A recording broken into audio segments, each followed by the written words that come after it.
ఎందుకంటే 25 ఏళ్ల కింద బీఆర్ఎస్ పార్టీ పెట్టినాడు ఈ రాష్ట్రంలో తెలంగాణ పదం నిషేధించబడ్డది. జై తెలంగాణ అని అసెంబ్లీలో మాట్లాడలేనటువంటి పరిస్థితి. ఆ రోజుల్లో కేసీఆర్ గారు పార్టీ పెట్టి ఈ రాష్ట్రాన్ని సాధించారు. ఇక్కడ ఉండేటువంటి మీకు తెలుసు 25 ఏళ్ల కింద తెలంగాణలో పరిస్థితి ఏంది. మీకే కాదు రాష్ట్ర ప్రజలందరికీ తెలుసు. 25 ఏళ్ల కింద తెలంగాణ పరిస్థితి ఏంటంటే బొంబాయి, బొగ్గుబాయి, దుబాయి, వలసలు, ఆత్మహత్యలు, ఆకలి చావులు. ఇది 25 ఏళ్ల కింద నాటి తెలంగాణ పరిస్థితి. కానీ కేసీఆర్ గారు పట్టుబట్టి ఇవాళ ఆయన తనకు పదవులకు రాజీనామా చేసి జై తెలంగాణ అని ఉద్యమాన్ని ప్రారంభించారు. మీరు ఆలోచించండి, ఇవాళ ఈరోజు రాష్ట్ర ముఖ్యమంత్రిపై అక్కడ ఆవిర్భావ వేడుకలు జరుపుతున్నారంటే దానికి బీఆర్ఎస్ పార్టీ కారణం కాదా? దానికి కేసీఆర్ కారణం కాదా? నిజంగా కేసీఆరే లేకపోతే, బీఆర్ఎస్ పార్టీయే పుట్టకపోతే ఈరోజు రాష్ట్ర ఆవిర్భావ వేడుకలు మనం జరుపుకునే వాళ్ళమా? ఒక్కసారి గుండె మీద చేసి ఆలోచించండి అని నేను అడుగుతా ఉన్నా. ఎందుకంటే ఊసీల లెక్క గతంలో కూడా చాలామంది ఊసీలు పుట్టినట్టు తెలంగాణ పార్టీలు పుట్టినాయి. ఊసీళ్ళు అంతరించిపోయినట్టు ఆ పార్టీలు అంతరించిపోయిన పరిస్థితి మనం చూసాం. కేసీఆర్ ఏమి ధనవంతుడు కాదు, కేసీఆర్ ఏమి బలవంతుడు కాదు, ఆయనకేమీ అంగబలం లేదు, అర్ధబలం లేదు. కానీ కేసీఆర్కు ఉన్నది గుండె బలం. ఆ గుండె బలంతో, ఆత్మబలంతో ఆయన పట్టుబట్టి రాజీ లేని పోరాటం చేసి తెలంగాణ సాధించిండు కేసీఆర్ గారు. ఇలా అనేక ఉదంతాలు ఉన్నాయి, చెప్పుకోవాలంటే చాలా ఉన్నాయి. ఆనాడు తెలంగాణ ప్రజాసమితి గౌరవనీయులు డాక్టర్ చెన్నారెడ్డి గారి ఆధ్వర్యంలో కూడా ఉద్యమం జరిగింది, తొలి దశ తెలంగాణ ఉద్యమం. ఆనాడు కూడా మా సోదరిమణి నాగమ్మ ఉన్నది, అప్పుడు కూడా పాల్గొన్నది, ఇప్పుడు కూడా పాల్గొన్నది. ఆనాడు 11 ఎంపీలు గెలిచాం. 11 ఎంపీలు గెలిస్తే ఆనాడు ప్రధానమంత్రిగా ఉన్న ఇందిరాగాంధీ, నాటి కాంగ్రెస్ ప్రభుత్వం తెలంగాణ ఇవ్వకుండా ఉద్యమాన్ని కాలరాసింది ఆనాటి కాంగ్రెస్ ప్రభుత్వం.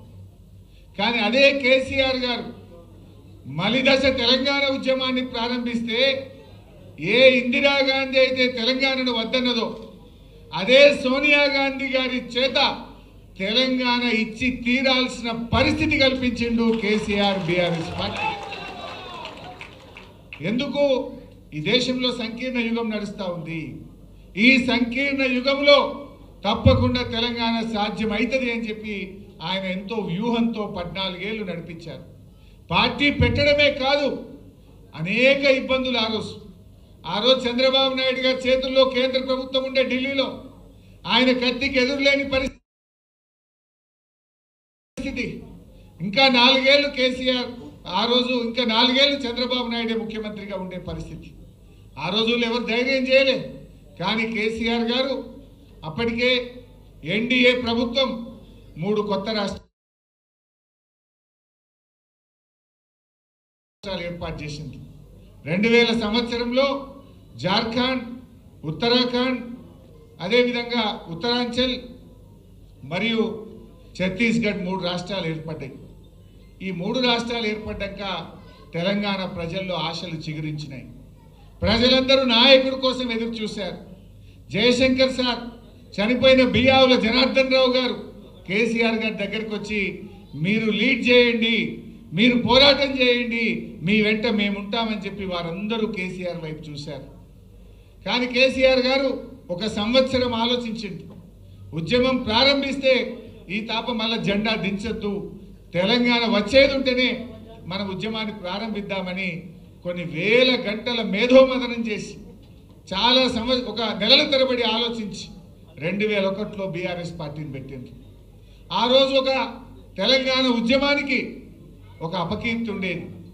ఎవరికి పదవి రాకపోతే వాడు జై తెలంగాణ అంటాడు అనే ఒక అపకీర్తి ఉండేది. ఆ రోజు కేసీఆర్ గారు ఆలోచించి తన పదవులను, డిప్యూటీ స్పీకర్ పదవిని, ఎమ్మెల్యే పదవిని, తెలుగుదేశం పార్టీ రాష్ట్ర కార్యదర్శి పదవులను గడ్డిపోచల్లాగా పదవులు వదిలి ఉద్యమాన్ని ప్రారంభించిండు. ప్రజల్లో నమ్మకాన్ని కలిగించిండు. ప్రజలను ఒక్కతాటి మీదకి తెచ్చే ప్రయత్నం చేసిండు. ఇవాళ తెలంగాణ వచ్చిందంటే ప్రజలను సమీకరించడం, దేశంలోని పార్టీలను ఒప్పించడం, ఈ రెండు కేసీఆర్ గారు చేసింది. అంబేద్కర్ గారు సూచించిన మార్గం బోధించు, సమీకరించు, పోరాడు. అంబేద్కర్ చెప్పిన బాటలో నడిచిండు కేసీఆర్. గాంధీజీ గారు చూపిన అహింసాయుత మార్గంలో ఉద్యమాన్ని నడిపిండు కేసీఆర్. తెలంగాణ రాష్ట్రాన్ని సాధించిండు కేసీఆర్. ఎందుకంటే చాలా జాగ్రత్తగా నడిపినాడు, అహింసాయుత పద్ధతుల్లో నడిపాడు. ప్రజలను సమీకరించడంలో జల పోరాటం కావచ్చు, 610 జీవో మీద పోరాటం కావచ్చు, తెలంగాణకు జరుగుతున్న అన్యాయాల మీద గలమెత్తిండు, ప్రజలను సమీకరించాడు. ఆ ప్రయత్నంలో కేసీఆర్ గారు ఆర్ఎస్ఎస్ ఆఫీస్ నుంచి ఆర్ఎస్యు దాకా కలిసి పనిచేసిండు. అవి భిన్న ధృవాలు. ఢిల్లీలో ఆర్ఎస్ఎస్ ఆఫీస్కు పోయి వాళ్ళను కలిసి తెలంగాణ ఎందుకు కావాలో వివరించి నేల మీద కూర్చొని అన్నం తిని తన ఇస్తరాకును తనే తీసుకుపోయి అందులో వేసి వచ్చిండు. అంటే ఎందుకు చెప్తున్నా అంటే ఆర్ఎస్ఎస్ నుంచి ఆర్ఎస్యు దాకా ఆయన చేసిన ప్రయత్నం. వినోద్ అన్న గారు ఆ రోజు ఎంపీగా కేసీఆర్ గారితో పాటు ఉండేవారు. దేశంలో 33 రాజకీయ పార్టీలను ఒప్పించి లేఖలు తెచ్చి ఆనాటి యూపీఏ ప్రభుత్వం ముందు పెట్టి తెలంగాణ ఇస్తరా ఇవ్వరా అని ఒత్తిడి పెంచిన నాయకుడు కేసీఆర్. ఇవాళ చాలా మంది మాట్లాడుతున్నారు, అసలు త్యాగాలకు మారు పేరు కేసీఆర్. 3 సార్లు ఎంపీగా రాజీనామా చేసినాడు, ఒకసారి ఎమ్మెల్యేగా రాజీనామా చేసినాడు, కేంద్ర మంత్రిగా రాజీనామా చేసినాడు, ఎమ్మెల్యేగా రాజీనామా చేసినాడు. బహుశా ఈ దేశంలో త్యాగాలకు మారు పేరు ఏదైనా రాజకీయ నాయకుడునంటే ఒక కేసీఆర్ మాత్రమే. త్యాగం చేసింది, రాజీనామా చేసింది తన కోసం చేయలేదు, తెలంగాణ 4 కోట్ల ప్రజల కోసం చేసిండు.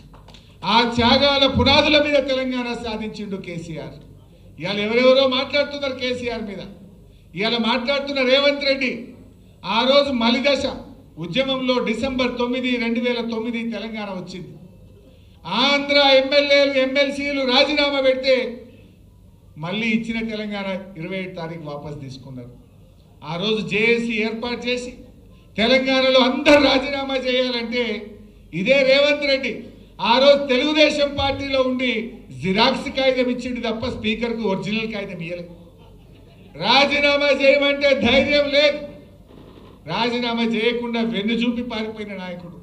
ఒక్కనాడు జై తెలంగాణ అనే వ్యక్తి, అమరులకు ఒక్కనాడు శ్రద్ధాంజలి ఘటించని వ్యక్తి, ఇంకా ఆయన ఉద్యమకారుల మీద తుపాకీ పట్టుకొని బయలుదేరిన రైఫిల్ రెడ్డి రేవంత్ రెడ్డి.